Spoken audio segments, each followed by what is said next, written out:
Lolita, how are you? Good, how are you? Great, thanks. Thank you so much for your time today. I have to say before we get started, my sons, who are 7 and 10, when they heard that I was interviewing you today, I was driving them to school, and they're like, you have to tell him that Chopped is our favorite Food Network show. All right, Yes, rock and roll. Your sons have excellent taste. Please thank them for watching. I will, and I have to say that it's inspired them to help me in the kitchen, so I think that's fantastic. Oh, you owe me one. I know, I do. I mean, I'm sure you know as a parent that we have so many kids who watch Food Network, which we love. It's great, kids, and they've tried to come up with kids programming, and the kids they don't want to watch that. They want to watch Iron Chef. They want to watch Good Eats. They want to watch Chopped. So exactly. That's why we don't say dirty words. And Iron Chef, they love it, and they actually prefer to watch it over other channels, so thank you, Food Network, for that one. Yeah, it's great. So I have just a few questions for you, and I know you have some tips to share as well. But as far as Chopped goes, is the show really as fast-paced and stressful as it comes across on the screen? Absolutely.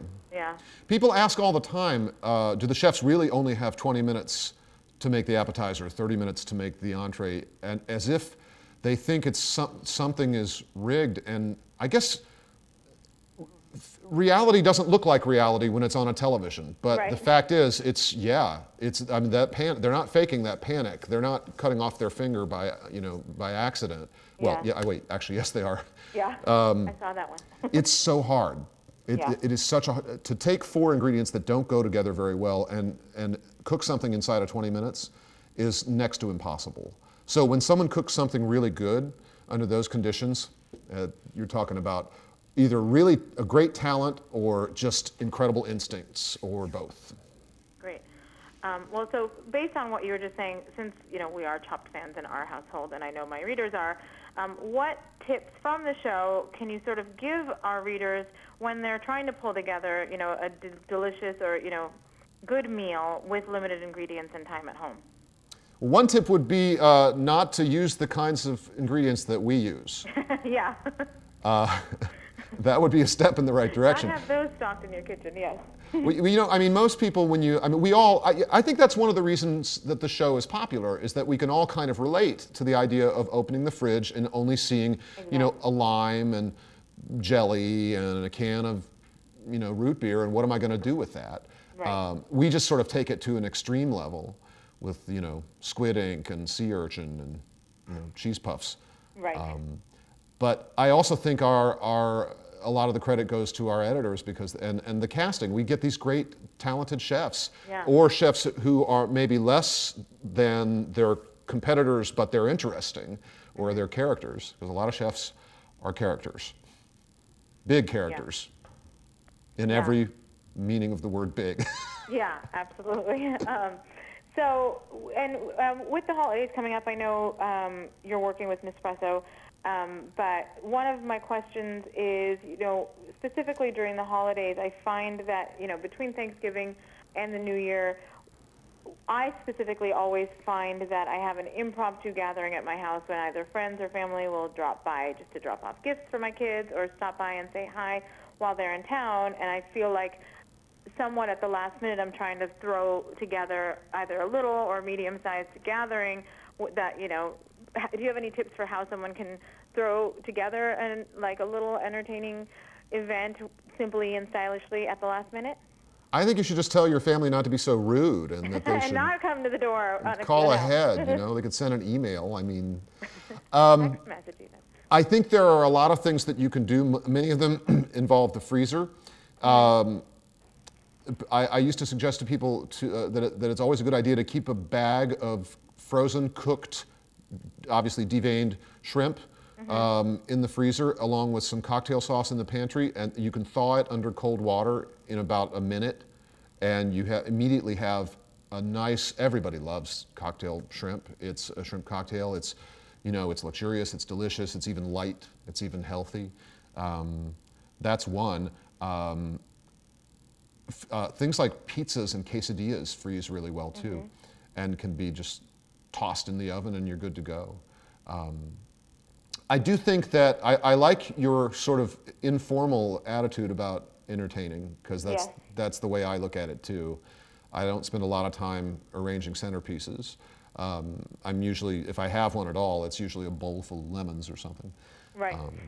Same here. Absolutely. Another, Nespresso actually gave me a really great holiday entertaining idea, which is a sort of, it's almost a take on mulled wine, but it's coffee instead.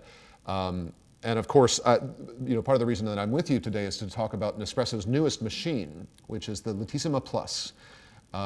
It makes espresso, lattes, and it makes cappuccino with a touch of one button, which is really amazing. So for the holidays, this drink is basically an apple ginger maple infused cappuccino. Doesn't that sound good?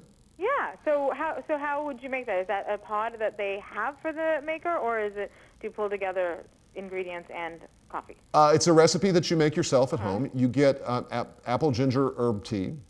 You put the sachet of herb tea in the cup with a couple teaspoons of maple syrup, and you hit the cappuccino button on your Latissima Plus.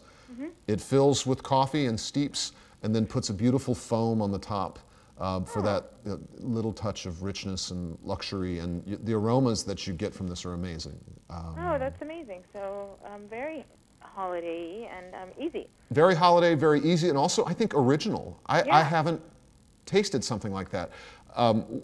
Aside from Nespresso's emphasis on the quality of their coffee and the sort of sleek beauty of their machines, I'm really impressed with the idea of using coffee, of coming up with specialty coffee drinks like this from such a, what I think is such a strong culinary point of view. It's almost like the emphasis that people are placing on mixology in bars now. And that recipe sounds so delicious to me, and they come up with them all the time. I want to go home and make one now. And it's something simple too. So I guess that would be an example of something even on the fly when your family shows up unannounced. Something kind of luxurious and simple and yet special that you could do for guests. And it's a little different from handing somebody the drinks that you always hand them. Exactly, yeah. And it's still easy and quick. That's fantastic. Yeah, it's cool, isn't it? Yeah.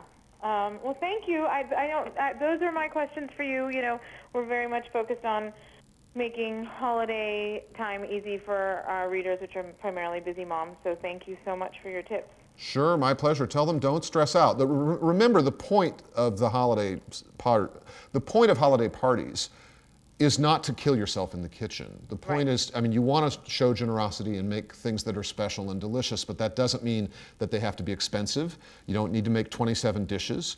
And the whole point is being together. So if there's one thing I'd suggest your readers try to take away, it would be that. Yeah. That's great. Yeah, absolutely. Thank you so much. My pleasure. Great to be with you.